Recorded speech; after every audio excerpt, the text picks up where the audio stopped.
Welcome to the channel. In today's video we're going to be working on this Arctic Cat Prowler XTX 700. It's got a Turf Saver rear end in it that has gone bad. We're going to attempt to weld the Turf Saver so that it'll be kind of like a posi track. They do suggest when this Turf Saver goes out, they don't, as far as I know, they don't even sell it again. But what they recommend is replacing it with the 650 XT model differential.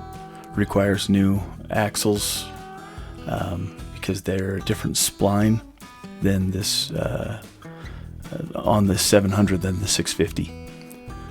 We being do-it-yourselfers, we're going to give this a whirl and see if we can't weld it up and fix it. The audio was terrible this day.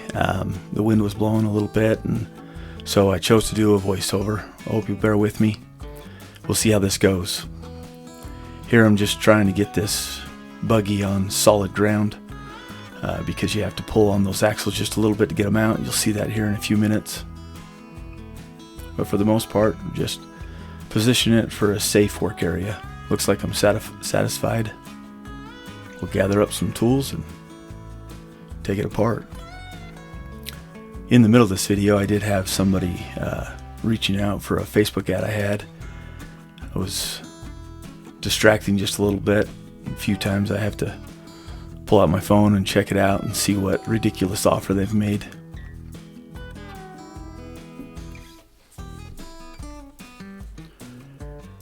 For anybody that's done this before, they know that this is a fairly simple task to remove the tires and the axles. I choose to take the top and bottom bolt out of the hub and then pulling the axle out of the differential on both sides.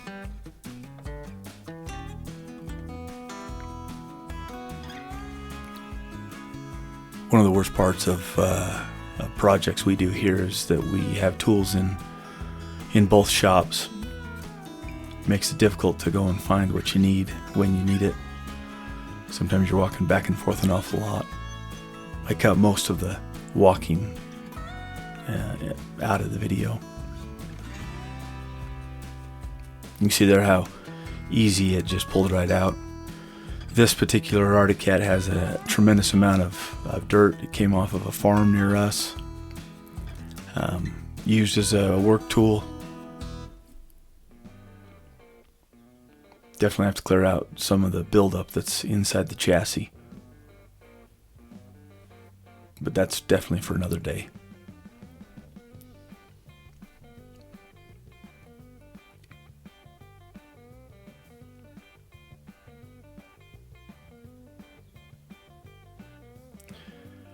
Had to use some brake clean to clear out the bolts. They're Torx, and they were so packed full of mud I couldn't get them out with just a pick. I had to get something else in there to really wash it out and flush it out.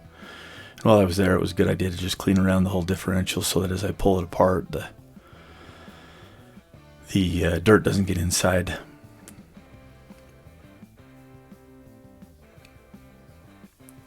I was hoping here that I didn't have to remove the axle on the right side to get the differential out, but it was not coming out without pulling this axle also, which makes good sense since it is attached to it.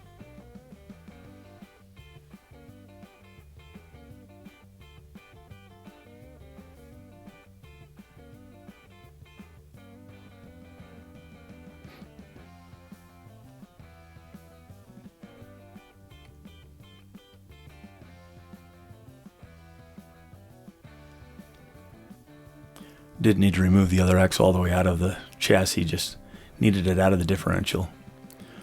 Well, there was a Turf Saver. Go and inspect it, check it out. So here's what we're up against. We got this Turf Saver out of an Arctic Cat Prowler, 2009 I believe. Trying to save a little money on this and weld this. I couldn't find any videos on YouTube about it. I'm sorry for the camera work. It's not real great. The wind's blowing like crazy out here today, so I apologize for that.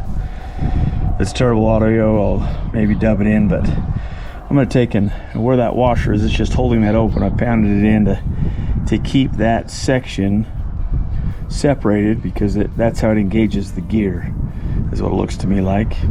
We're going to weld that shut. or fill that gap a little bit, and then weld the bottom portion, or the portion right on that side, down around that half circle, and see where that gets us. We'll do it on both sides, and hopefully it works. If not, we're not hurt. We already are at a point we got to buy a differential if it didn't work, so we're going to give it a whirl. You could hear a little bit there where the sound was terrible, the wind was blowing. But I tried to give a little bit of commentary while I was recording, just in case.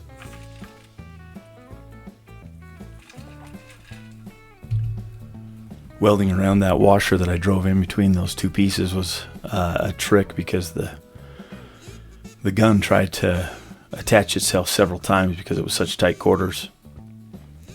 This little welder has been a good little welder for us. We've been using it now for, I don't know, 10 or 12 years. It's just a little 110. We burn flux core wire in it. I really should go to gas. Gas would be much cleaner, but we do a lot of welding outside, and it's pretty tough to weld with gas with a little bit of a breeze. Where we live, the breeze blows every day. Sometimes it's a wind and sometimes it's a breeze, but we always have something like that. So until we can get a shop that's built that we can weld indoors, we'll probably just keep going forward with this. We would like to upgrade to a 240 machine, but that'll come in the future. We definitely used the heck out of this Lincoln, though. Very few things have been able to stop us from getting it done.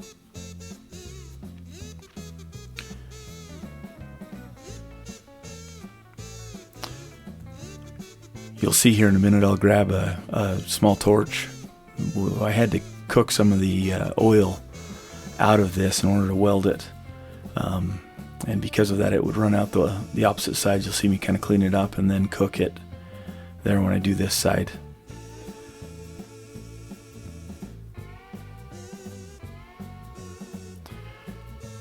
Doesn't hurt to heat this steel up either. It definitely welds better. It's if it's warm. And once the oil was out of the way and cooked out, obviously this is sped up, so it was a little longer than what it looked like, but it was good enough to get it to burn a good hot bead on there and seal this differential up. I did a little bit of cleanup and then noticed that I got some weld splatter down in the gear, so I tried to use this towel. It was the best thing I had at the time to not get so much splatter onto the gear. But then I caught it on fire, so I just got it out of the way and let it burn while I finished doing that, and then cleaned up the gears a little later.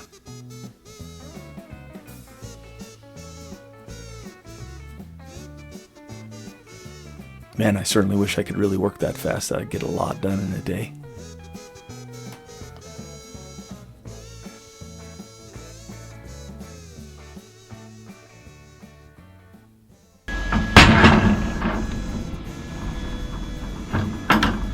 Let's go see if it worked.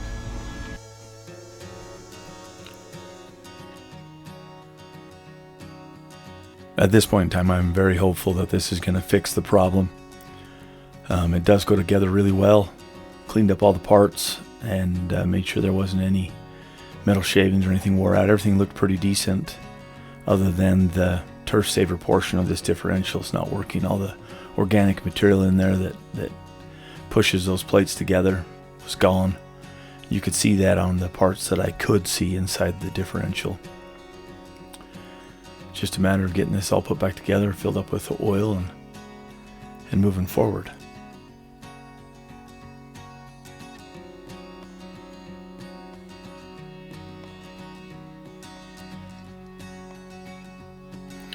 I caught something on the underside of this bed in the back of my head, and I take a minute to see what it was. It was fairly sharp, but couldn't find it.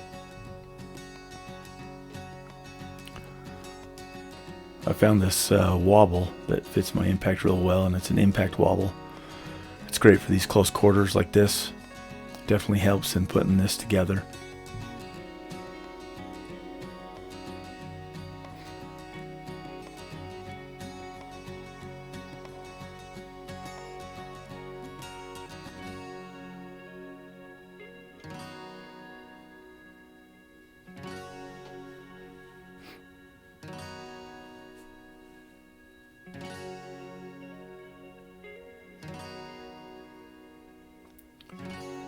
Trying to do this in a similar pattern as you would like putting on a wheel or a tire onto, you know, a star pattern or a straight across, to try to make it so that those bolts would suck that diff cover in evenly.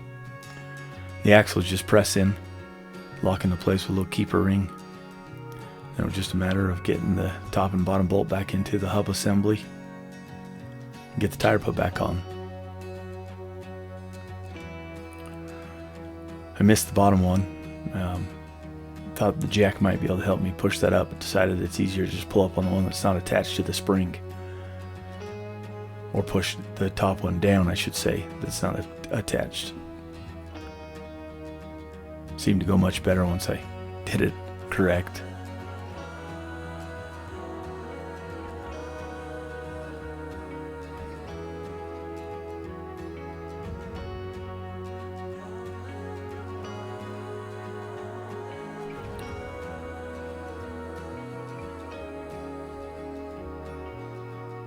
When I get to see my grandkids, they love to go for rides in this thing, and so we're trying to get it tuned up so that it works well for them.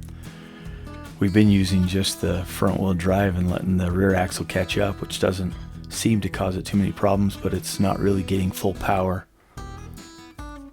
So this is why it's imperative that we fix this.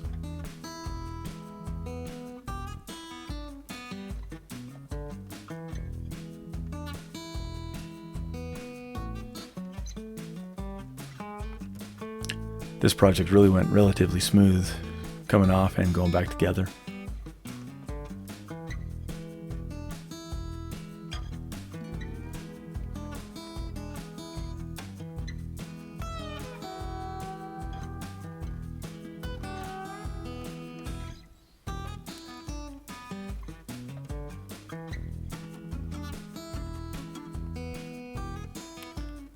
Commentary in the moment is just so much better.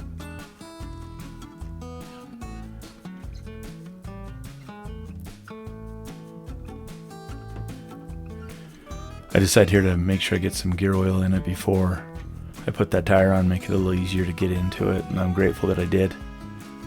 It definitely would have been more of a challenge to do it with that tire in the way. I mean, it still could be done, but it was nice to be able to have a clear line of sight to it. It only took about a little over 9 ounces of fluid. Used a synthetic 80-90 weight for the time being, with the expectation that I may have to take this apart again. I'm sure there's somebody out there that's going to be upset that I did that. Well, it is what it is at this point in time.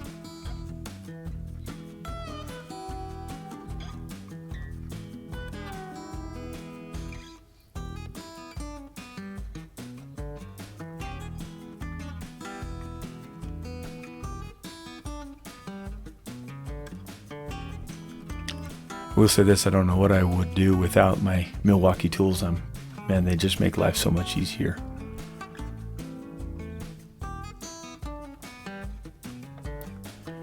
Now we'll just clean up, get it off of the jack stands, get everything out of the way so we can fire it up and take this old girl for a ride and see what we did. I'm going to let the cat out of the bag. You're going to hear a little bit of a clunk when I go backwards with this. It ended up being that the rear end, we didn't get enough welded up, so we're definitely going to have to pull this apart again and show you what we did to make it work, but I think we can weld this up and make it work. Here you go.